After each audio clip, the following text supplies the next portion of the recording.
नमस्कार दोस्तों, मैं अवनीश वर्मा पाथाइस एकेडमी में आपका स्वागत करता हूं। आज हम फिर से परिचर्चा करेंगे समसामयिक घटनाएं जो कि आपकी परीक्षा की दृष्टि से महत्वपूर्ण होंगी। और बेसिकली यह क्लास जो है ओरिएंटेड होगी 6 अक्टूबर से लेकर 9 अक्टूबर के बीच जो महत्वपूर्ण घटनाएं अभी हाल ही में घटित हुई हैं। तो चलिए एक बार देखते हैं, जैसा कि हम लोग पिछली क्लास में जो भी पढ़ते हैं उसको एक बार रिवाइज करते हैं और उनके प्रश्नोत्तर को हल करते हैं। तो देख लेते हैं फटाफट पिछली क्लास में हम लोगों ने क्या क्या पढ़ा था। तो पिछली क्लास में आप लोगों ने अटल सुरंग के बारे में जाना था। अटल सुरंग को नरेंद्र मोदी साहब ने 3 अक्टूबर को ये राष्ट्र को समर्पित किया है अटल सुरंग, तो इसके बारे में हम लोगों ने परिचर्चा की थी। उसके बाद भारतीय तटरक्षक पोत बेसिकली वेसल कनक लाता बरुआ को कोलकाता में अनावरित किया गया है, इसके बारे में हम लोगों ने जाना था। फिर भारत ने उड़ीसा तट पर सौर मिसाइल का अपडेटेड वर्जन जो है ये परीक्षण किया, इसके बारे में हम लोगों ने जाना। उसके बाद नोबेल पुरस्कार जो कि अभी प्रदान किया जा रहा है, तो उसका पहला जो था मेडिसिन के तर्ज पे जो 2020 का नोबेल पुरस्कार दिया गया है वो हम लोगों ने पढ़ा। उसके बाद अंतर्राष्ट्रीय अहिंसा दिवस जो कि 2 अक्टूबर गांधी जी की जयंती भारतवर्ष में मनाई जाती है, उसको अंतर्राष्ट्रीय तौर पर अंतर्राष्ट्रीय अहिंसा दिवस के रूप में मनाया जाता है। फिर छत्तीसगढ़ के बारे में हम लोगों ने देखा था कि कोरोना सघन सामुदायिक सर्वे अभियान जो कि महत्वपूर्ण योजना है, इसको ध्यान में रखना भी है आपको, इसके बारे में पढ़ा। फिर सीरो सर्विलेंस रिपोर्ट आ गई है, पहले अंतरिम रिपोर्ट आई थी 3 जिलों की, अब पूरे 10 जिलों का रिपोर्ट आ गया है, इसके बारे में हम लोगों ने देखा था। फिर मुख्यमंत्री सुपोषण अभियान का सफल 1 वर्ष, 2 अक्टूबर 2019 को यह अभियान शुरू हुआ था और अब 2020 2 अक्टूबर हो चुका है, तो 1 साल क्या क्या हमने प्रोग्रेस किया इसके बारे में हम लोगों ने परिचर्चा की। फिर रायगढ़ को भारत के सर्वश्रेष्ठ मसाला केंद्र अनुसंधान केंद्र के रूप में चुना गया है, इसके बारे में हम लोगों ने बात की थी। और जीएसटी संग्रहण में छत्तीसगढ़ का दूसरा स्थान, इन सभी सूचनाओं को आप लोगों ने पिछली क्लास में देखा। इसके अलावा जो क्वेश्चन थे वो क्या क्या थे वो फटाफट देख लेते हैं। तो रोहतांग दर्रा किस राज्य में स्थित है, ये पहला प्रश्न था। रोहतांग दर्रा वही अटल सुरंग से संबंधित, इसी में वो सुरंग बनाई गई है, तो इसका सही आंसर है हिमाचल प्रदेश, ऑप्शन डी। इसके बाद क्वेश्चन नंबर 2 पे चलते हैं, जिसमें था निम्नांकित में से किस राज्य के आंदोलन से जुड़े युवा स्वतंत्रता सेनानी के नाम से भारतीय तटरक्षक पोत वेसल कर्णलता बरुआ इसका नामकरण किया गया। तो बेसिकली नामकरण जिस स्वतंत्रता सेनानी के नाम से हुआ है उसको पूछा गया था और वो किस आंदोलन से वो संबंधित थे, तो उनकी जो शहादत है भारत छोड़ो आंदोलन के समय हुआ था, तो इसका सही आंसर हो गया ऑप्शन सी। इसके बाद क्वेश्चन नंबर 3 पे चलते हैं, ये था सौर्य मिसाइल से संबंधित। सौर्य मिसाइल का नया संस्करण लगभग कितने दूरी की सीमा में लक्ष्य को मार गिराने में सक्षम है, तो बेसिकली इसका लक्ष्य पूछा हुआ था, तो ये है 800 किलोमीटर, ये अपडेटेड वर्जन है, ये आपको ध्यान में रखना है। फिर चौथा क्वेश्चन जो था वो नोबेल पुरस्कार से संबंधित था। ये फिजियोलॉजी या मेडिसिन के क्षेत्र में 2020 में नोबेल दिया गया है जो वैज्ञानिकों को, वो किस वायरस की खोज के लिए दिया गया है, तो इसका सही आंसर है हेपेटाइटिस सी, ऑप्शन सी जो है आपका सही उत्तर हो गया। इसके बाद क्वेश्चन नंबर 5 पे चलते हैं, तो ये है संयुक्त राष्ट्र महासभा ने 2 अक्टूबर को अंतर्राष्ट्रीय अहिंसा दिवस के रूप में स्थापित करने के लिए कब स्वीकृति दी। बेसिकली 2 अक्टूबर को अंतर्राष्ट्रीय अहिंसा दिवस के रूप में मनाना हम लोगों ने कब आरंभ किया, तो ये 15 जून 2007 को इसका मनाने की स्वीकृति मिली थी। उसके बाद क्वेश्चन नंबर 6 पे चलते हैं, तो ये है छत्तीसगढ़ से संबंधित क्वेश्चन। छत्तीसगढ़ में 2 अक्टूबर से आरंभ कोरोना सघन सामुदायिक सर्वे अभियान कब तक चलाया जाएगा, तो बेसिकली डेट पूछा है कि ये कब तक चलेगा, तो 2 अक्टूबर से 12 अक्टूबर तक चलाने का है, तो ये सही आंसर हो गया इसका ऑप्शन सी। उसके बाद क्वेश्चन नंबर 7 पे चलते हैं, यह है आईसीएमआर द्वारा जारी छत्तीसगढ़ का सीरो सर्विलेंस रिपोर्ट में प्रदेश के लगभग कितने लोगों के शरीर में कोरोना संक्रमण के विरुद्ध लड़ने की एंटीबॉडीज मिली है, मतलब बेसिकली ये सर्वे उसी लिए हुआ था, तो इसका सही उत्तर है 5.5%, मतलब 5.5, तो इसको आप ध्यान में रखिएगा। फिर क्वेश्चन नंबर 8 पे चलते हैं, यह है प्रदेश व्यापी मुख्यमंत्री सुपोषण अभियान के आरंभ होने के बाद कुपोषित बच्चों की संख्या में कितने प्रतिशत की कमी आई है, तो बेसिकली सुपोषण अभियान से रिलेटेड क्वेश्चन है और कुपोषण की जो दर में कमी आई है उसके बारे में प्रश्न पूछा था, इसका सही आंसर है ऑप्शन सी 13.79%। उसके बाद क्वेश्चन नंबर 9 पे चलते हैं, ये था इस राज्य के किस जिले के मसाला अनुसंधान केंद्र को भारत का सर्वश्रेष्ठ मसाला अनुसंधान केंद्र के रूप में चुना गया है, तो इसका सही उत्तर है रायगढ़ अनुसंधान, जो मसाला अनुसंधान केंद्र है जो कि इंदिरा गांधी कृषि विश्वविद्यालय के अंतर्गत संचालित है, तो इसका सही आंसर ऑप्शन बी हो गया। फिर क्वेश्चन नंबर 10 पे चलते हैं, ये छत्तीसगढ़ में पिछले वर्ष सितंबर महीने की तुलना में इस वर्ष वस्तु सेवा कर यानी जीएसटी के संग्रहण में कितने प्रतिशत वृद्धि हुई है। तो बेसिकली परसेंट ऑफ जो है जीएसटी का जो बढ़ा है उसको पूछा परसेंटाइज, तो यह है 24% की वृद्धि हुई है। और ये बहुत अच्छी बात है अर्थव्यवस्था की दृष्टि से, अगर छत्तीसगढ़ का देखा जाए कि हमारा जीएसटी संकलन बढ़ा है, घटा नहीं है, जबकि कोरोना महामारी के काल में अमूमन राज्यों की अर्थव्यवस्था भी लचर पड़ी हुई है। तो ये सभी क्वेश्चन आप लोगों ने देखा, ये 10 क्वेश्चन थे, 10 के आंसर आपको पिछली क्लास के मिल गए हैं। अब हम चलते हैं आज के पहले हमारे संदर्भ की ओर, जो है भारतीय संदर्भ। इसके बारे में बात करते हैं कि पहला न्यूज़ आपके पास क्या है। तो ये है भारतीय कपास का पहला ब्रांड और लोगो जारी हुआ है। तो कपास के क्षेत्र में हम दूसरे सबसे बड़े उत्पादक हैं, हमसे ऊपर केवल चाइना है। और इसी तर्ज पे हमारे भारतीय कपास को वैश्विक मार्केट में स्थापित करने के लिए अब ब्रांडिंग की गई है, पहली बार इसकी ब्रांडिंग की गई है। तो इसके विषय में जान लेते हैं। आपके केंद्रीय कपड़ा और मंत्री जो है अभी वो स्मृति ईरानी जी हैं, और इन्होंने ही ये जारी किया है कपास का। तो अभी 7 अक्टूबर को मनाया गया था विश्व कपास दिवस, उसी दिन ये लोगो जारी किया गया है और ये भारत के तर्ज पे ये पहला है। तो क्या नाम दिया गया है ये भी आपके लिए इम्पोर्टेंट है। इसका नाम दिया गया है कस्तूरी कपास। कस्तूरी आप सभी को पता होगा, कस्तूरी मृग की नाभि में पाया जाता है, काफ़ी खुशबूदार होती है। इसकी खोज हिमालय के तराई क्षेत्रों में ज़्यादा की जाती है। तो उसी के बेस पे इसका नाम रखा गया है। और इसके बाद जब ये ब्रांडिंग हो जाएगी तो हम वैश्विक स्तर पे अपने कपास को बेच सकेंगे एक ब्रांड के तहत। तो काफ़ी इंपॉर्टेंट न्यूज़। इसकी ब्रांड लोगो आप देख पा रहे होंगे, एक तरफ आपके इमेज में ये है, यही इसकी लोगो है आपका कस्तूरी कपास का। तो आप ध्यान में रखिएगा, देखिए बाहर ग्रीन कलर का जो कपास की पत्ती होती है वो है, और ये कपास का वाइट वाला हिस्सा इस पे शामिल है। तो ये एक इम्पॉर्टेंट न्यूज़ आपके लिए, इसको ध्यान में रखना है। फिर चलते हैं नेक्स्ट, इसके बारे में जान लेते हैं। तो थोड़ा सा इसके डिटेलिंग फैक्ट कर लेते हैं। भारत हर साल लगभग 6 मिलियन टन कपास का उत्पादन करता है। इसी कपास के उत्पादन के साथ हम विश्व में दूसरे स्थान पे हैं। और अगर इसको वैश्विक स्तर पे देखें आप, तो लगभग 23% हमारे पास है, और इतना ही थोड़ा सा और ज़्यादा होगा, 24-25% के आसपास चाइना प्रोडक्शन करता है। तो लगभग अगर आप देखें भारत और चीन मिलके पूरे विश्व का 50% कॉटन का उत्पादन करते हैं। और अगर बात करें जैविक कपास उपज की, जैविक कपास मतलब प्राकृतिक रूप से, नेचुरल रूप से जो कपास उगाया जाता है, तो उसमें 51% हिस्सा भारत के पास है, ये जो बहुत बड़ा आंकड़ा है। तो ये फैक्ट आपके काम के हो सकते हैं। इसको आप अलग अलग तर्जों पे, जैसे जो दोस्त मेंस की राइटिंग करेंगे, आंसर राइटिंग, वहाँ पे ये सब फैक्ट आप डालेंगे तो अच्छा इम्पैक्ट आएगा आपके उत्तर में। चलिए चलते हैं फिर नेक्स्ट स्लाइड की ओर। ये है ऑनलाइन स्टार्टअप प्लेटफॉर्म, जो कि स्टार्टअप इंडिया शोकेस के नाम से अब जारी कर दिया गया है। आप सभी को पता है स्टार्टअप इंडिया प्लेटफॉर्म पहले लॉन्च किया गया था भारत में उद्यमिता को बढ़ाने के लिए।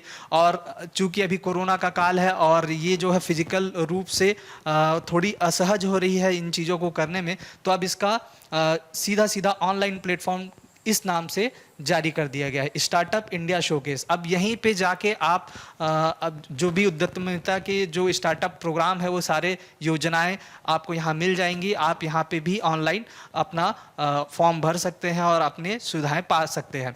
तो इसको किसने प्रारंभ किया है? तो department of promotion of industry and internal trade, इसको DPIIT कहते हैं शॉर्ट फॉर्म में।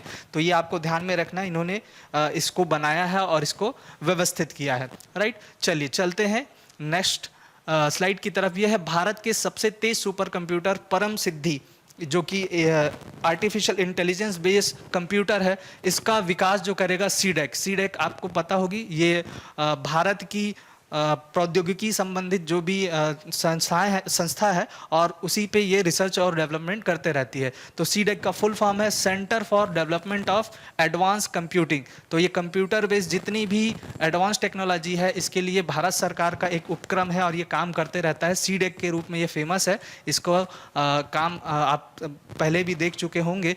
और इसको अगर देखें तो इन्होंने HPC AI सुपर कंप्यूटर, जिसका नाम है परम सिद्धि AI। परम सिद्धि आपको ध्यान में रखना है, ये भारत का सबसे तेज सुपर कंप्यूटर होगा जो कि सीडेक बना रहा है। तो इसके बारे में आपको ध्यान में रखना है। इसके अलावा भी अन्य तथ्य हैं इसमें जो कि आपके काम के हो सकते हैं, इसमें शामिल है। ये सीडेक का लोगो है, आप देख पा रहे हैं। कभी कभी लोगो से संबंधित भी प्रश्न बनते हैं। राइट, चलिए चलते हैं नेक्स्ट स्लाइड की तरफ, ये है भारतीय सांकेतिक भाषाओं में बदली जाएंगी एनसीईआरटी की पुस्तकें। तो एनसीईआरटी की किताबें आप जानते हैं काफ़ी फेमस है और आपके भी परीक्षाओं के लिए आपको पढ़ना पड़ता है एनसीईआरटी की किताबें। अब उनको साइंटिफिक मतलब सांकेतिक भाषाओं में साइन लैंग्वेज में कन्वर्ट किया जाएगा। तो साइन लैंग्वेज बेसिकली किन के लिए होता है? जो मुख बधिर या नेत्र बधिर होते हैं, जो देख नहीं सकते, सुन नहीं सकते या बोल नहीं सकते, तो उनके लिए अलग अलग सांकेतिक भाषाओं का इस्तेमाल किया जाता है ताकि वो भी उन चीज़ों को समझ सके। तो ये बहुत अच्छी पहल है कि एनसीईआरटी की किताबें जो हैं अब उनके लिए भी अवेलेबल होंगी उनके रूप में, कि वो भी पढ़ पाएंगे। तो इसको किसने जारी कर रहा है? तो सामाजिक न्याय और अधिकारिता मंत्रालय ने इसको एक नवाचार के रूप में रखा है। और आपके एनसीईआरटी और ISLRTC मतलब ये जो है भारतीय सांकेतिक भाषा अनुसंधान एवं प्रशिक्षण केंद्र, और एनसीईआरटी का आप जानते ही हैं राष्ट्रीय शैक्षणिक अनुसंधान और प्रशिक्षण परिषद। तो ये दोनों मिल के इस जो एनसीईआरटी की किताबें हैं अब उनको सांकेतिक भाषाओं के रूप में करेंगे। तो इनके बीच एक करार हुआ है। तो ये करार ज़्यादा इंपॉर्टेंट नहीं है, ये कार्य इंपॉर्टेंट है। इसको आप मेंस के उत्तर राइटिंग में आप लिख सकते हैं कि जब आपको पूछे कि मुख बधिर या बधिर बच्चों के लिए और क्या क्या योजनाएं सरकार द्वारा चलाई जा रही हैं, तो ये उनमें एक शामिल योजना हो सकती है। इंपॉर्टेंट तथ्य। उसके बाद चलते हैं, दिनेश कुमार खारा बने एसबीआई के नए चेयरमैन। ये काफ़ी इंपॉर्टेंट, एसबीआई आप जहाँ रहे स्टेट बैंक ऑफ इंडिया, ये पॉपुलर बैंक है, बहुत बड़ी संस्था है कहें बैंकिंग की, और सभी क्षेत्रों में ग्रामीण से लेकर शहरी क्षेत्रों में ये आपको मिल जाता है। तो इनके नए अभी चेयरमैन नियुक्त किए गए हैं दिनेश कुमार खारा, और इनको 3 साल के लिए ये नियुक्ति दी गई है। तो दोनों ही इंपॉर्टेंट तथ्य है। किनको बनाया गया है ये तो पूछ ही लेता है, साथ ही कितनी अवधि के लिए, क्योंकि अवधि हमेशा आपको ऐसा लगता है क्योंकि 5 साल के लिए हमारे यहाँ जो भी होते हैं कार्यकारी वो ज़्यादा होते हैं, फिर 2 साल के लिए नियुक्ति, तो ये वर्ष ध्यान रखिएगा 3 साल के लिए इनकी नियुक्ति की गई है। इससे पहले वो कहाँ थे वो सब इसमें दिया हुआ, जैसे ग्लोबल बैंकिंग एंड सब्सिडीज के अभी वो प्रभारी हैं, और 7 अक्टूबर से ये कार्यभार संभाल लेंगे। दिनेश कुमार खारा जी है जो एसबीआई के चेयरमैन बन जाएंगे। तो ये नाम ध्यान में रखिएगा और इनकी अवधि आपको ध्यान में रखना है। चलिए चलते हैं नेक्स्ट स्लाइड की ओर। ये बेसिकली आपका पुरस्कार और मान्यताओं से संबंधित सूचनाएं हैं, इनके बारे में देख लेते हैं। तो IACC ने रतन टाटा को दिया है लाइफ टाइम अचीवमेंट पुरस्कार। तो ये IACC क्या है? Indo American chamber of commerce. इन्होंने दिया है बिजनेस आइकन, जो हमारे रतन टाटा साहब हैं, आप सभी उनका नाम जानते हैं, टाटा ग्रुप के वो मालिक हैं, और उनको दिया गया है लाइफ टाइम अचीवमेंट अवार्ड। तो इनके जो आप हमेशा सुनते हैं, ये सामाजिक रूप से भी जुड़े रहते हैं। अभी कोरोना के काल में भी इन्होंने काफ़ी फंडिंग की देश को, प्रधानमंत्री फंड में भी।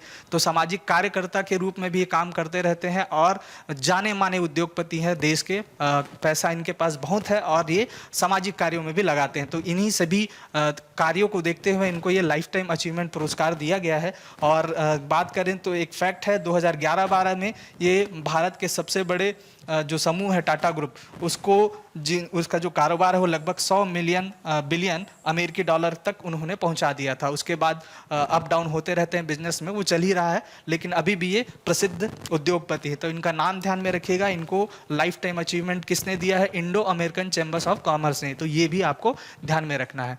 चलते हैं नेक्स्ट स्लाइड की ओर। ये है पांडुचेरी जो हवाई अड्डा है उसको पूर्णतः सौर रूप से संचालित, मतलब सौर ऊर्जा से संचालित होने वाला भारत का वो पहला बन गया है क्या? हवाई अड्डा। तो आपको ध्यान में रखना है, पुडुचेरी जो हवाई अड्डा है वो बन गया है 100% सौर ऊर्जा से चलने वाला हवाई अड्डा। और ये कहाँ है आपको पता है पुडुचेरी, इसके बारे में हम ज़्यादा परिचर्चा नहीं करेंगे। और इसके बारे में आप जानते हैं भारतीय विमानपत्तन प्राधिकरण, जिसको AAI के रूप में आप जानते हैं, एयरपोर्ट अथॉरिटी ऑफ इंडिया, उसका ये मतलब उसके द्वारा संचालित जितने भी एयरपोर्ट हैं उसका ये पहला बन गया है। और इसके ऊर्जा क्षेत्र के बारे में बात कर ले तो लगभग 500 किलोवाट पावर का सौर संयंत्र इसके यहाँ स्थापित किया गया है, और अभी रिसेंटली 2 अक्टूबर 2020 को ये आरंभ किया गया था। तो इसी के साथ ये भारत का बन गया है पहला ऐसा हवाई अड्डा जो कि पूर्णतः सौर ऊर्जा से संचालित होगा। तो इसको आपको ध्यान में रखना है। चलिए चलते हैं नेक्स्ट स्लाइड की तरफ। यह है इम्पॉर्टेंट दिवस, यह है भारतीय वायुसेना दिवस, जो कि 8 अक्टूबर को मनाया गया तो 8 अक्टूबर जो है भारतीय वायुसेना दिवस के रूप में मनाया जाता है। ये तिथि आपके लिए इम्पोर्टेंट है, ये ध्यान में रखना है। और इस बार जो है 28वीं 88th वी जो वर्षगांठ है वो मनाई गई है भारतीय वायुसेना की। तो ये कब से मनाया जा रहा है और क्या है इसकी संस्थापना, थोड़ा सा हिस्टोरिकल बैकग्राउंड देख लेते हैं।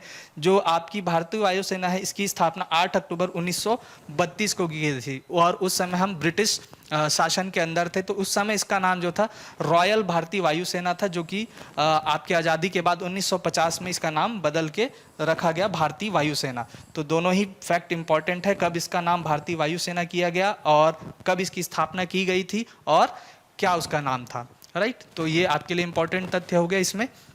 चलिए चलते हैं नेक्स्ट स्लाइड की ओर। ये है वन्य जीव सप्ताह 2020। ये 2 अक्टूबर से 8 अक्टूबर को मनाया गया है। ये राष्ट्रीय वन्य जीव सप्ताह है, मतलब भारत में मनाया गया है, ये आपको ध्यान में रखना है। प्रत्येक वर्ष ये मनाया जाता है 2 अक्टूबर से 8 अक्टूबर के बीच। अब इसमें क्या होगा, तो वन्य जीव सप्ताह है तो वन्य जीवों से संबंधित जो सूचनाएं होंगी और उनके बारे में जो जागरूकता कार्यक्रम है वो सारे इसमें चलाए जाने हैं। और इस बार का जो थीम है वो आपको ध्यान में रखना है, रोर। रोर शेर का दहाड़ को कहते हैं इंग्लिश में, उसी के आधार पे roar and revive exploring human animal relationship, ये इसका इस बार का विषय है। विषय भी कई बार पूछ लेता है कि इस सप्ताह का क्या विषय था, इस दिन के लिए इस बार क्या विषय है, तो आपको विषय भी ध्यान में रखना है। अगर इसकी हिस्ट्री की बात करें थोड़ा सा, तो 1952 में भारतीय वन्य जीव बोर्ड की स्थापना की गई थी। अब जब वन्य जीव बोर्ड बन गया वन्य जीवों के संरक्षण और संवर्धन के लिए, तो उन्हीं ने ही ये डिसाइड किया कि हम एक वन्य जीव सप्ताह, पहले वन्य जीव दिवस के रूप में मनाने के लिए इन्होंने एक योजना बनाई थी और वो आरंभ हुआ था 1955 में। 1955 में 2 अक्टूबर को मनाया जाता था वन्य जीव दिवस, और उसी को आगे एक्सटेंड करके 1957 यानी 1957 से ये बढ़ गया और 2 अक्टूबर से लेकर 8 अक्टूबर तक पूरे के पूरा इसको वन्य जीव सप्ताह मनाने की घोषणा की गई और तब से अब तक मनाया जा रहा है। तो ये आपको ध्यान में रखना है वन्य जीव सप्ताह के बारे में जो इम्पोर्टेंट तथ्य हो गए। फिर चलते हैं हमारे अगले संदर्भ की ओर। यह अंतर्राष्ट्रीय संदर्भ है, मतलब इंटरनेशनल न्यूज़ जो इम्पोर्टेंट है वो देख लेते हैं। रूस ने सिरकॉन हाइपरसोनिक मिसाइल का सफल परीक्षण किया। तो ये नाम आपके लिए इम्पोर्टेंट है कि ये सिरकॉन, जो इसमें टी साइलेंट होता है, सिरकॉन हाइपरसोनिक जो मिसाइल है ये रशिया द्वारा लॉन्च किया गया है, उसका सफल परीक्षण किया गया है। इसके रेंज और वगैरह दिए हुए हैं, जैसे ये 28 किलोमीटर की इसका जो प्रक्षेपक अधिकतम ऊंचाई वगैरह, ये आपके इंपॉर्टेंट नहीं, आपके काम के लिए नहीं है, लेकिन ये आपको ध्यान में रखना है कि ये रशिया द्वारा लॉन्च किया गया है हाइपरसोनिक मिसाइल। तो ये दोनों ही मतलब नाम इसका इंपॉर्टेंट है और ये हाइपरसोनिक मिसाइल है, ये ध्यान में रखना, और किस देश से संबंधित है ये ज़्यादा आपके लिए इंपॉर्टेंट है।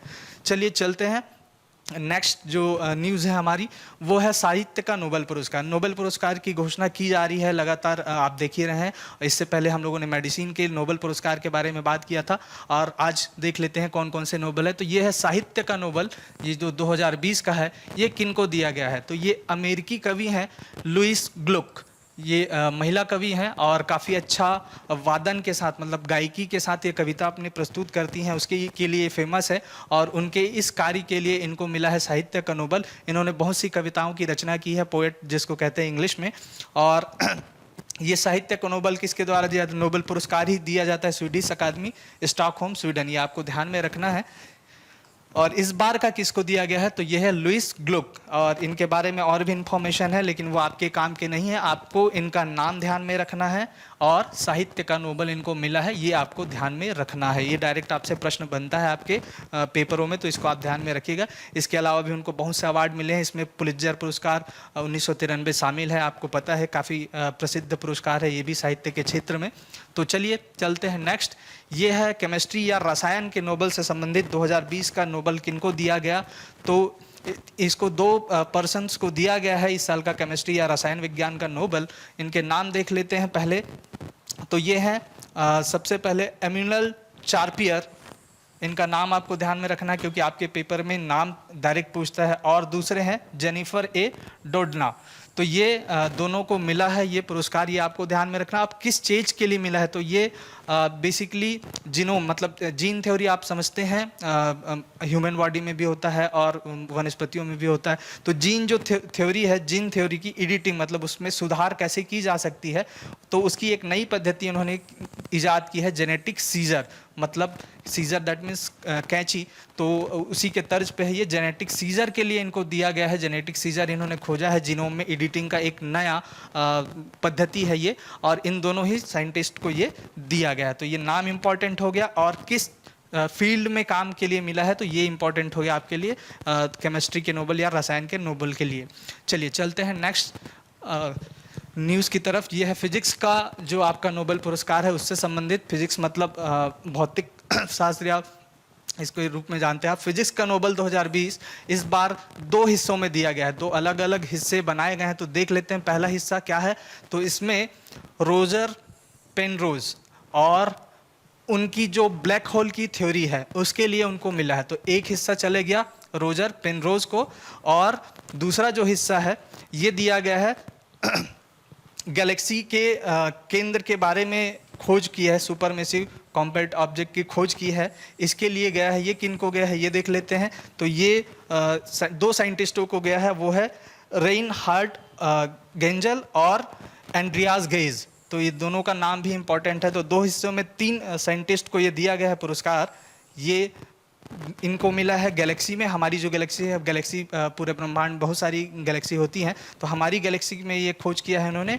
और जबकि रोजर पेनरोज के बारे में बात करें तो इन्होंने ब्लैक होल थ्योरी में काम किया है। तो ये दोनों ही इंपॉर्टेंट है। आपको डायरेक्ट भी ऐसा प्रश्न बन सकता है कि जो फिजिक्स का नोबेल है उसमें ब्लैक होल थ्योरी के लिए किनको दिया गया है। तो ये तीनों ही साइंटिस्ट को मिला है फिजिक्स का नोबेल, लेकिन इस पर्टिकुलर थ्योरी के लिए रोजर पेनरोज को दिया गया है, जबकि इनको मिला है गैलेक्सी में सुपर मैसिव कॉम्पैक्ट का खोज करने के लिए। तो ये तथ्य आपको ध्यान में रखना है।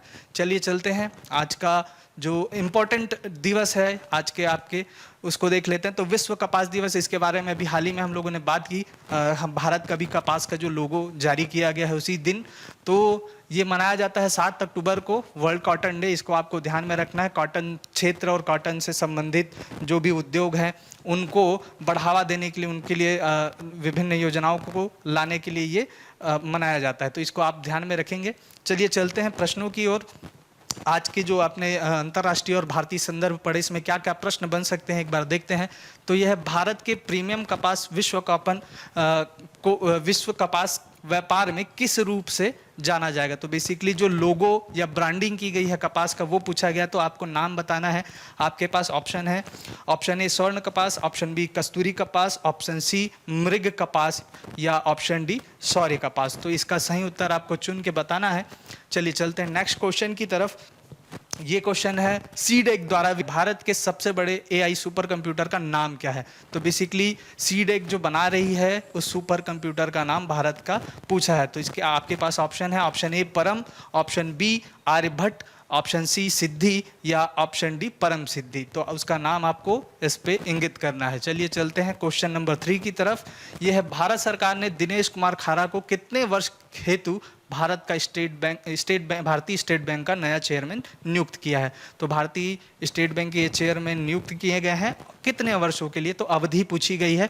ऑप्शन आपके पास अवेलेबल है, 1 वर्ष, 3 वर्ष, 4 वर्ष या 5 वर्ष। तो आपको अवधि इसमें टिक करना है। उसके बाद क्वेश्चन नंबर 4 की तरफ चलते हैं। पूर्ण रूप से सौर ऊर्जा से संचालित भारत का जो भारतीय विमानपत्तन प्राधिकरण है उसके तहत पहला हवाई अड्डा कौन सा है। तो आपके पास हवाई अड्डे के नाम दिए हुए हैं। Option A Puducherry, option B Delhi, option C Mumbai, option D Hyderabad. तो आपको सही उत्तर चुनना है। इसके बाद चलते हैं 5वां क्वेश्चन है, भारतीय वायुसेना दिवस कब मनाया जाता है। तो सीधा सीधा तिथि पूछा है, वायुसेना दिवस कब मनाया जाता है। तो आपके पास ऑप्शन अवेलेबल है, 2 अक्टूबर, 4 अक्टूबर, 8 अक्टूबर या 10 अक्टूबर। तो ये 5 क्वेश्चन हो गए आपके भारतीय और अंतर्राष्ट्रीय संदर्भ से। फिर चलते हैं हमारे तीसरे इंपॉर्टेंट सेक्शन छत्तीसगढ़ संदर्भ की ओर। उस पर क्या क्या सूचनाएं जो हैं महत्वपूर्ण है वो देख लेते हैं। तो छत्तीसगढ़ संदर्भ में पहली सूचना है आपका क्वारंटाइन बाध्यता में छूट। अभी ये क्वारंटाइन का जो टर्म्स है आप पूरे कोरोना महामारी काल में कई बार सुन रहे हैं क्वारंटाइन किया जाना। तो इसमें क्या क्या छूट मिली है ये देख लेते हैं। तो राज्य सरकार ने अन्य राज्यों से छत्तीसगढ़ आने वाले जो कहे जाए यात्री हैं, उनको अब ये छूट दे दी गई है कि उनको क्वारंटीन नहीं किया जाएगा। पहले ये क्वारंटीन की बाध्यता होती थी, अगर आप आउटर स्टेट से आ रहे हैं छत्तीसगढ़ तो आपको नियमित रूप से 14 दिन के लिए क्वारंटाइन किया ही जाएगा। तो अब ये बाध्यता समाप्त कर दी गई है, जब तक टेस्ट में आपका रिपोर्ट पॉजिटिव नहीं आएगा तब तक आपको क्वारंटाइन होने की आवश्यकता नहीं है। तो ये आपको ध्यान में रखना है। इसके साथ ही कुछ और भी अहम फैसले हुए हैं कोरोना के मद्देनज़र। तो जैसा कि आप जान रहे हैं, ये अक्टूबर का महीना है, नवंबर में आपकी राज्य स्थापना दिवस मनाई जाती है 1 नवंबर। तो अब उसमें आपको पता है बहुत से बड़े कार्यक्रम होते थे, तो वो सभी बड़े कार्यक्रमों को स्थगित किया गया है। वृहद कार्यक्रम इस बार नहीं होगा, और जो भी राज्य अलंकरण पुरस्कार आपके मिलते हैं स्टेट में अलग अलग क्षेत्रों में, वो दिए जाएंगे और वो मुख्यमंत्री निवास कार्यालय से ही दिए जाएंगे। तो डायरेक्ट मतलब बड़ा प्रोग्राम नहीं होगा, कोई विशेष फंक्शन नहीं होंगे इस बार, और सीधे सीधे रूप से ये दिए जाएंगे। इसके अतिरिक्त कोरोना से ही संबंधित है, विधि और विधायी मंत्री आपको पता है मोहम्मद अकबर साहब हैं, ये काफ़ी इंपॉर्टेंट नाम है, इनका ध्यान में रखना है। इसके अलावा ये वन मंत्री भी हैं आपके। तो मोहम्मद अकबर साहब एक जुझारू नेता, और अपने फील्ड जो भी उनको डिपार्टमेंट मिलता है वो उस पर बहुत तल्लीनता से काम करते हैं उस क्षेत्र में। तो विधि और विधायी मंत्री हैं, तो उस रूप से उन्होंने चूँकि अभी कोरोना के काल में बहुत से अधिवक्ता जो होते हैं, वकील जो होते हैं, वो केसेस नहीं मिल पा रहे हैं ज़्यादा, जो केस है वो ज़्यादातर जो केस है वो ऑनलाइन सुनवाई हो रही है। तो उस पर कुछ फंडिंग उन्होंने की है ताकि उनका भी जो जीवन स्तर है वो नॉर्मल रह पाए। तो ये सब ये है। और इसके अलावा 15 अक्टूबर से आपके स्कूल और शॉपिंग मॉल जो हैं वो खुलने के निर्देश जो है केंद्र सरकार ने दिए थे, लेकिन राज्य सरकार ने अभी उस पर कोई डिसीजन नहीं लिया है। मतलब 15 अक्टूबर के बाद अभी स्कूल खुलेंगे या स्कूल या कोचिंग, उसकी कोई घोषणा राज्य सरकार ने नहीं की है। मतलब नहीं खुलेंगे ये घोषणा की है सीधी सीधी। अब कब खुलेंगे वो जब बताएंगे तब देखेंगे। तो ये भी आपको ध्यान में रखना है। चलिए चलते हैं। नेक्स्ट जो न्यूज़ है ये हम पीएससी आपके मुख्य परीक्षा को अभी निरस्त कर दिया हाई कोर्ट ने। तो जो दोस्त कोरोना के काल में पढ़ नहीं पाए थे, कुछ शिकायतें आ रही थी कि हमारी पढ़ाई नहीं हुई है, तो उनके लिए ठीक है, क्योंकि एक थोड़ा सा और समय आपको मिल जाएगा। अभी आगामी 18 अक्टूबर से आपकी ये परीक्षाएं, मुख्य परीक्षाएं होनी थी, तो इसको हाई कोर्ट ने रद्द कर दिया है। सिर्फ जानने योग्य न्यूज़ है आपके।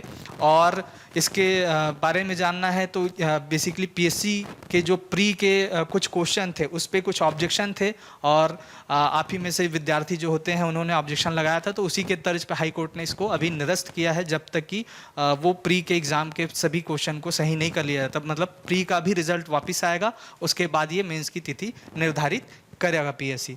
तो ये काफ़ी इंपॉर्टेंट आपके लिए। फिर चलते हैं नेक्स्ट न्यूज़, ये है मारवाही उपचुनाव। इसके बारे में हम लोग पिछली क्लासेस में बात कर चुके हैं। मारवाही में उपचुनाव होने हैं। ये अजित प्रमोद जोगी जी, जो कि आपके प्रथम मुख्यमंत्री थे, उनके निधन के बाद से रिक्त है, तो वहाँ चुनाव होना है। तो इस पे बेसिकली पहली बार ऐसा किया गया है कि कोरोना के काल में छत्तीसगढ़ का ये पहला चुनाव है, और इसलिए यहाँ पे जैसे कि कोरोना से संक्रमित अगर मरीज होंगे तो उनकी वोटिंग राइट्स जो है छीन सकती है कि भाई वो कोरोना से संक्रमित है तो वो वोट ना दे।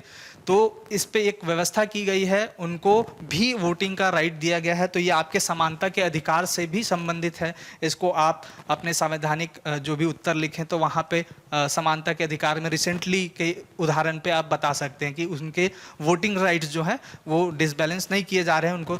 तो क्या किया गया है, तो पोस्टल बैलेट का इस्तेमाल किया जाएगा। जो व्यक्ति बीमार होगा या हॉस्पिटल में हो या होम में, घर में क्वारंटाइन होगा, तो उसको दिया जाएगा पोस्टल बैलेट। इसका इस्तेमाल पहले जो कर्मचारी होते थे, जो बेसिकली चुनाव कराते थे, तो वो अपना वोट नहीं दे पाते थे, तो उनकी वोटिंग जो है बाद में इसी पोस्टल बैलेट के माध्यम से किया जाता है। मतपत्र का वोट कहते हैं इसको। तो ये जो है अब इस चुनाव में किया गया है कि जो लोग संक्रमित होंगे उनको ये राइट दिया जाएगा। और बेसिकली इसके लिए एक आवेदन होता है 12D, ये उसी से संबंधित है। ये भर के आपको देना होगा और आपको वोटिंग करने का राइट मिल जाएगा। आप अपने जो वोट है वो डाक पत्र कहते हैं इसको, तो पोस्टल बैलेट के माध्यम से आप दे सकेंगे। तो ये काफ़ी अच्छी व्यवस्था, इसको आपको ध्यान में रखना है। इसके अलावा इस न्यूज़ में इम्पॉर्टेंट ये है कि अब चूंकि ये चुनाव आयोग से संबंधित है, तो आपके जो मुख्य निर्वाचन पदाधिकारी हैं राज्य के, वो कौन है, ये नाम आपको ध्यान में रखना है। रीना बाबा साहब कंगाले, तो इनका नाम आपको ध्यान में रखना है।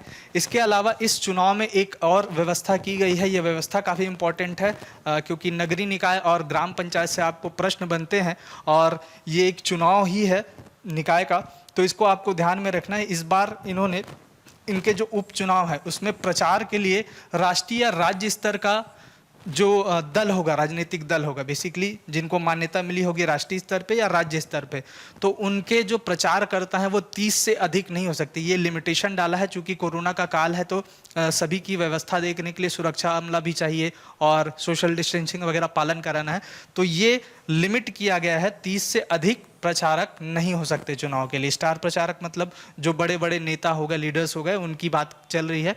जबकि अगर इसकी बात करें जो गैर मान्यता प्राप्त है, ये तो मान्यता प्राप्त हो गए राज्य या राष्ट्रीय स्तर पे, कुछ हो गए जो अपने स्तर पे खुद ही चुनाव लड़ते हैं व्यक्तिगत रूप से, तो उनके लिए सिर्फ 15 प्रचारक हो सकते हैं। तो ये स्टार प्रचारकों की संख्या जो है इन्होंने फिक्स की है, काफ़ी इम्पोर्टेंट निकाय चुनाव के आधार पे। इससे पहले ये 40 थी, तो ये अभी जो किया गया है वो आपको ध्यान में रखना है कि राष्ट्रीय या राज्य स्तर के राजनीतिक दल के लिए 30 स्टार प्रचारक हो सकते हैं, जबकि इसको जो गैर मान्यता प्राप्त दल हैं या व्यक्तिगत रूप से जो चुनाव लड़े, जिसको निर्दलीय कहते हैं, उनके लिए 15 स्टार प्रचारक हो सकते हैं। राइट, चलिए ये है अगला जो न्यूज़ है आपका धरसा विकास योजना। ये काफ़ी महत्वपूर्ण योजना छत्तीसगढ़ राज्य की, ये अभी हाल ही में जारी किया गया है। धरसा 6 अक्टूबर को घोषणा की गई है कि धरसा विकास योजना तैयार की जाए। अब धरसा क्या होता है ये जानना आपके लिए इम्पोर्टेंट है। धरसा बेसिकली छत्तीसगढ़ी शब्द है और ये खेतों के बीच जाने का रास्ता होता है। जैसे कि इमेज में आप देख रहे हैं, ये 2 खेत हैं, इसके बीच ये छोटा रास्ता है, इससे बड़ा भी होता है इस साइज का, जिसमें बैलगाड़ी आ सकती है, ट्रैक्टर आ जा सकता है। तो इस जो रास्ता है धरसा, इस रास्ते को अमूमन जैसे गांव में होता है तो वो कच्चा होता है, इसको पक्का करना है, मतलब उसमें कंक्रीट की सड़क या डामरीकृत सड़क बनाई जाएगी। तो इसके लिए योजना है धरसा विकास योजना, काफ़ी महत्वपूर्ण योजना है। और इस योजना का जो अनावरण 6 अक्टूबर को किया गया है, ये स्वामी आत्मानंद जी की जयंती भी थी। तो स्वामी आत्मानंद जी के बारे में हम लोगों ने पिछली क्लास में भी देखा था कि जो 40 आपके अंग्रेजी मीडियम स्कूल हैं उनका भी नामकरण स्वामी आत्मानंद जी के नाम से किया गया। तो अब हालांकि पहले भी इम्पोर्टेंट व्यक्ति रहे हैं और अब इनका नाम चूंकि बार बार हाईलाइट हो रहा है, तो इनके व्यक्तिगत जीवन परिचय के बारे में भी आपको जानना पड़ेगा और इन्होंने क्या क्या योगदान दिया है ये भी आपको ध्यान में रखना होगा, क्योंकि किसी भी एग्जाम में आपको ये पूछा जा सकता है। तो इसको आप ध्यान में रखिएगा। इनके बारे में हमने पहले भी चर्चा की है और आज भी करेंगे थोड़ा आगे, तो इसको देख लेते हैं। फिर इस योजना पे जो भी नियम या प्रावधान करने हैं कि भाई धरसा विकास योजना बनाना है तो पक्की सड़कें बनानी है, तो इसके लिए 3 विभागों के जो सचिव हैं उनको एक साथ मिला के एक समिति गठित की गई है और ये समिति ही सिफारिश करेगी कि इस प्रोग्राम पे कैसे कैसे काम करना है। तो इसी दिन ये डिसाइड हो गया था 6 अक्टूबर के दिन। अब इनकी पहली मीटिंग जो होनी है वो 9 अक्टूबर को है। तो देख लेते हैं इनके बारे में, इस समिति के बारे में कौन कौन शामिल है। तो पंचायत और ग्रामीण विकास विभाग के सचिव, उसके बाद लोक निर्माण विभाग और राजस्व और आपदा प्रबंधन विभाग, यानी 3 विभाग जो है शामिल है इसमें। पहला हो गया आपका पंचायत और ग्रामीण विकास विभाग, दूसरा हो गया लोक निर्माण विभाग और तीसरा जो है राजस्व एवं आपदा प्रबंधन।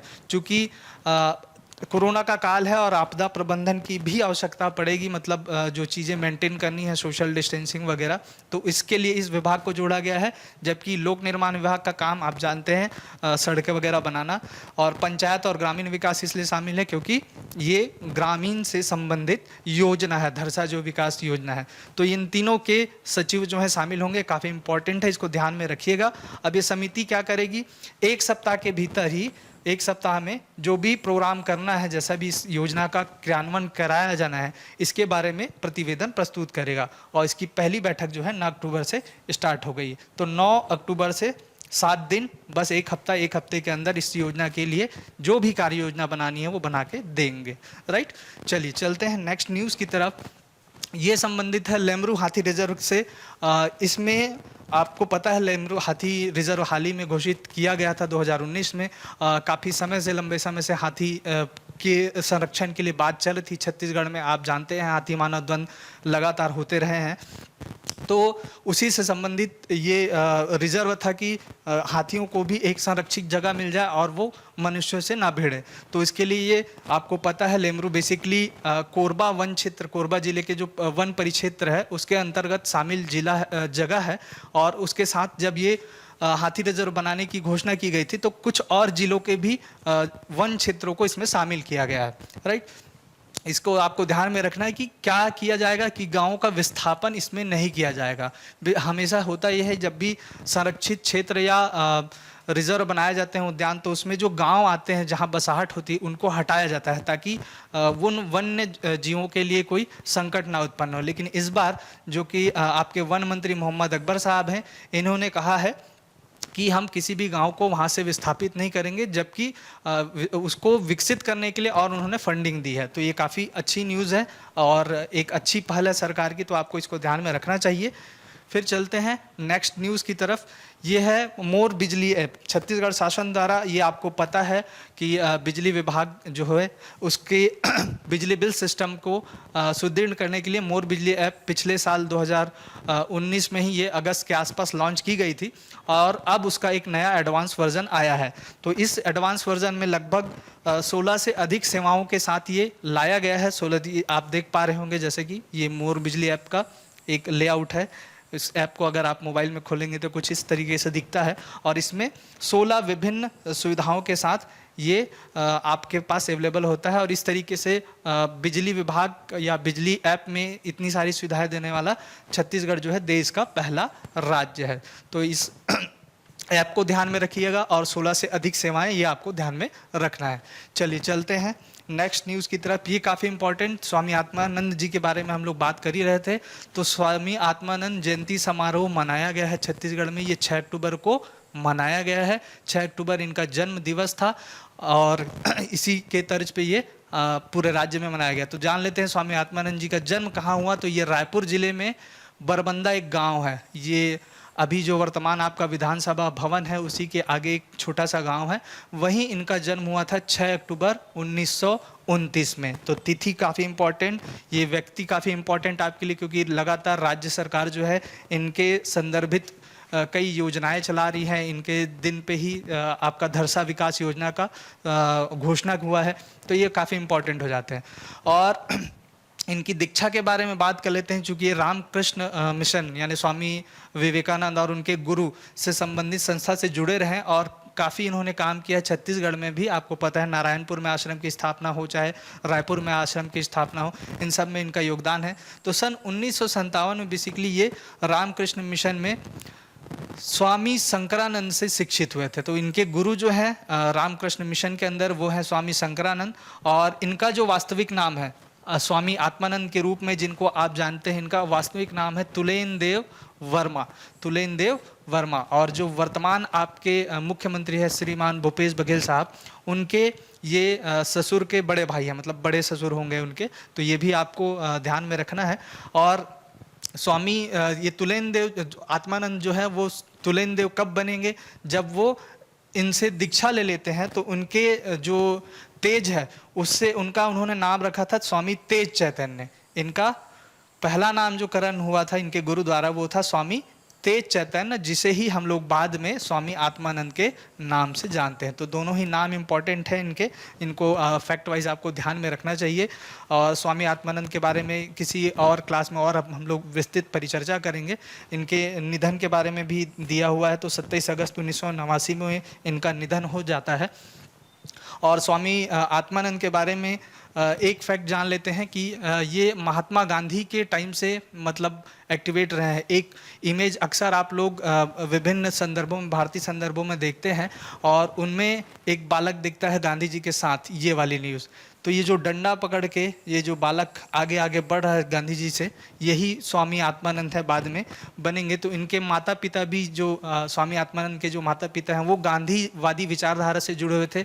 बहुत समय तक उन्होंने गुजरात सत्याग्रह आश्रम में अपनी सेवाएं दी थी और उन्हीं सबसे प्रभावित होके फिर आगे जाके ये जो तुलेन देव वर्मा है वो स्वामी आत्मानंद बनते हैं। तो इनकी कहानी किसी और दिन हम लोग अच्छे से डिस्कस करेंगे। तो आज की क्लास के लिए इतना ही न्यूज़ था अपने पास। एक बार इसके प्रश्नों को देख लेते हैं, छत्तीसगढ़ से संदर्भित क्या क्या हो सकते हैं फटाफट। तो यह है क्वेश्चन नंबर 6, छत्तीसगढ़ के वर्तमान विधि और विधायी मंत्री कौन है? तो आपके पास ऑप्शन अवेलेबल है। Option A Mohammad Akbar, option B TS. Singhdeo, option C Bhupesh Baghel, option D Rudra Guru. तो आपको सही उत्तर चुनना है, आपको बताना है विधि और विधायी मंत्री छत्तीसगढ़ राज्य के वर्तमान में कौन है। फिर नेक्स्ट क्वेश्चन है, मारवाही उपचुनाव के लिए अब किसी राष्ट्रीय या राज्य स्तरीय राजनीतिक दल द्वारा कितने स्टार प्रचारक चुनाव प्रचार में हिस्सा ले सकते हैं? तो बेसिकली कितने स्टार प्रचारक हो सकते हैं ये पूछा जा रहा है।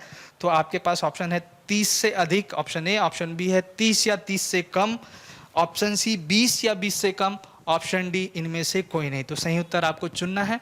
चलिए चलते हैं नेक्स्ट क्वेश्चन पे। ये है धरसा विकास योजना की घोषणा कब की गई? बेसिकली धरसा विकास योजना की घोषणा कब की गई है ये पूछा जा रहा है प्रश्न में। तो आपके पास ऑप्शन अवेलेबल है। ऑप्शन ए है 2 अक्टूबर 2020, ऑप्शन बी 4 अक्टूबर 2020, ऑप्शन सी है 6 अक्टूबर 2020 और ऑप्शन डी है 8 अक्टूबर 2020। फिर नेक्स्ट क्वेश्चन की तरफ चलते हैं। यह है, इस राज्य में स्वामी आत्मानंद जी की जयंती कब मनाई जाती है? वही तुलेन देव वर्मा साहब, तो उनकी जयंती कब मनाई जाती है? ये है ऑप्शन आपके पास available. Option A 2 October, option B 4 October, option C 6 October, option D 8 October. चलिए नेक्स्ट क्वेश्चन पे चलते हैं। यह है, धरसा विकास योजना हेतु गठित समिति में किस विभाग के सचिव शामिल नहीं है? मतलब बेसिकली शामिल नहीं है, उनको पूछा जा रहा है प्रश्न को, अगर आप ध्यान से पढ़ें तो ऑप्शन आपके पास अवेलेबल है। पहला पंचायत और ग्रामीण विकास विभाग, दूसरा ऑप्शन है लोक निर्माण विभाग, ऑप्शन सी है राजस्व तथा आपदा प्रबंधन विभाग, ऑप्शन डी है कृषि विभाग। तो बेसिकली प्रश्न में पूछा है कि कौन से विभाग के जो सचिव हैं उस समिति में शामिल नहीं है। तो नहीं वाला उत्तर आपको देना है। चलिए तो आज की क्लास के लिए इतना ही। नेक्स्ट क्लास में फिर हम उपस्थित होंगे इसी तरीके के महत्वपूर्ण सूचनाओं के साथ। तब तक के लिए मैं अवनीश वर्मा आपसे विदा लेता हूँ। धन्यवाद।